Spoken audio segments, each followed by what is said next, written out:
هغه کوڅه زه اوس هم کله کله د خپل عادت مجبور د محبت مجبور په هغه لار زما هغه کوڅې ته ګورم هغه کوڅه چې چرې ستا د لیدو ځای و د اوسېدو ځای و ما ته جنت ښکارېدو د ښایستونو جنت د الفتونو جنت زه اوس هم کله کله د خپل عادت مجبور په هغه لار زما هغه کوڅې ته ګورم چرته چې ته اوسېدې ستا ګاونډیانو پکې چرته چې ته اوسېدې ستا ګاونډیانو پکې بلا کسانو پکې ټولو به ته پېژندې ټولو به زه پېژندم زمونږ په زړه پوهېدل ښځې نر ښه پوهېدل کله به یې ته څارلې کله به یې زه څارلم چا د دیوال د سره چا د کوټې د وره چا د خپل ور نه پناه چا د ګوټ پیره په غلا پټ پټ څارلو مونږه ازارولو مونږه خفه کولو مونږه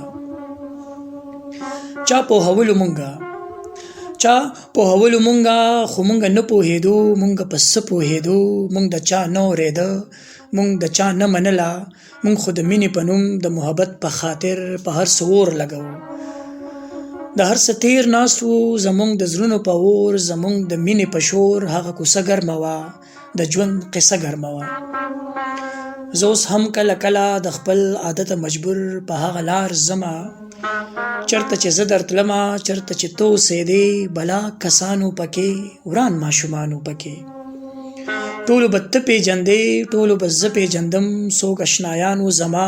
څوک دښمنانو زما چا به زما په لیدو ما له ګلونه راوړل د کشمالو ګلونه ستا د کمسو ګلونه چا به زما په لیدو ما ته حالونه ویل زما او ستا حالونه